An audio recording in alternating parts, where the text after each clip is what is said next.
رات میں گزر رہا تھا ایک جگہ سے، تو دیکھا کہ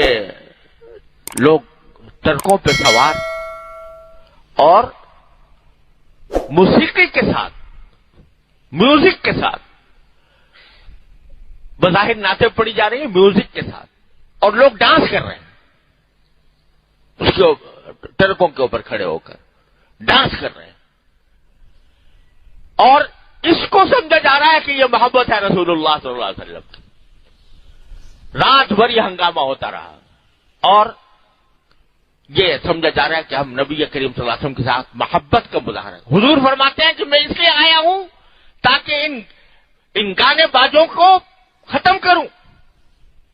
حضور نے فرمایا میں اس لیے آیا ہوں تاکہ تمہاری زندگی کے اندر تم نے اپنی زندگی کو، اپنے دین کو جو لہو و لعب بنا رکھا ہے اس کو ختم کروں، اور ہم آپ کا نام لے کر اور یہ کام کر رہے ہیں۔ تو بھائیوں، ربیع الاول کا مہینہ اس لحاظ سے بڑا زبردست ہمارے لیے ایک عظیم پیغام لے کر آتا ہے کہ اس دن میں اس مہینے میں اللہ تبارک و تعالی نے حضور نبی کریم سرور عالم صلی اللہ علیہ وسلم کو اس لیے مبعوث فرمایا تھا تاکہ ساری دنیا کے لیے ایک کامل اور مکمل نمونہ پیش کر کے دکھائیں کہ انسان ہو تو ایسا ہو، اس لیے بھیجا تھا۔ تو ذرا ہم اپنے منہ میں اپنے گریبانوں میں منہ ڈال کر دیکھیں، میں اپنے آپ کو شامل کر کے کہہ رہا ہوں، ہم اپنے گریبانوں میں منہ ڈال کر دیکھیں کہ ہم یہ عید میلاد النبی بھی منا رہے ہیں، سیرت النبی کے جلسے بھی ہو رہے ہیں، نعتیں بھی پڑھی جا رہی ہے، سلام بھی پڑھے جا رہے ہیں۔ نعتیں پڑھنا، سلام پڑھنا بڑی اچھی بات ہے، اللہ تعالیٰ اس کو قبول فرمائے۔ لیکن یہ بتاؤ کہ اس سارے سلسلے کے بعد ہماری زندگی میں کوئی تبدیلی آئی کہ نہیں آئی؟ یعنی ہماری زندگی میں کیا ایسا ہوا کہ اس ربیع الاول کے جلسوں کے بعد، ربیع الاول کی محفلوں کے بعد ہم کوئی سنت پہلے چھوڑے ہوئے تھے، آج ہم نے اس کے بعد وہ سنت اختیار کر لی؟ اگر اختیار کی بڑی سبحان اللہ، اللہ تعالیٰ کا انعام ہے، اس کا شکر ادا کرنا چاہیے۔ لیکن اگر زندگی کا پہیا اسی ڈھب پر گھوم رہا ہے جیسا سیرت کو پڑھنے اور سننے سے پہلے تھا، تو بھائی یہ سوچو کہ قرآن تو یہ کہہ رہا تھا کہ قل ان کنتم تحبون اللہ فاتبعونی، حضور سے فرما دیا تھا اللہ تعالیٰ نے کہ لوگوں کو کہہ دو کہ اگر تمہیں اللہ سے واقعی محبت ہے تو میری اتباع کرو،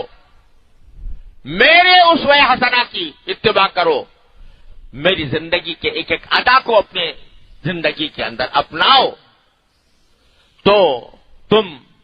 اللہ تبارک و تعالیٰ کے ہاں کامیاب ہو گئے۔ یحببکم اللہ، اللہ تم سے محبت کرے گا۔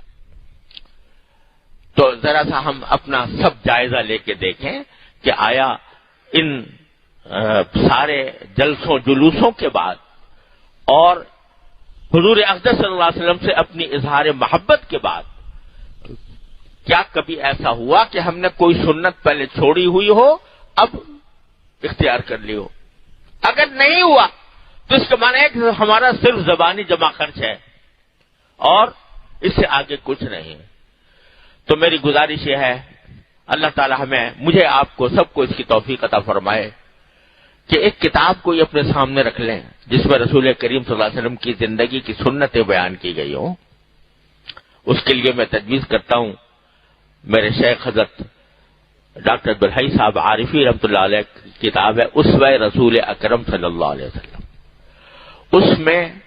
آپ نے آپ کی حیات طیبہ کی تمام سنتیں جتنی روایات میں آئی ہیں وہ جمع کر دی۔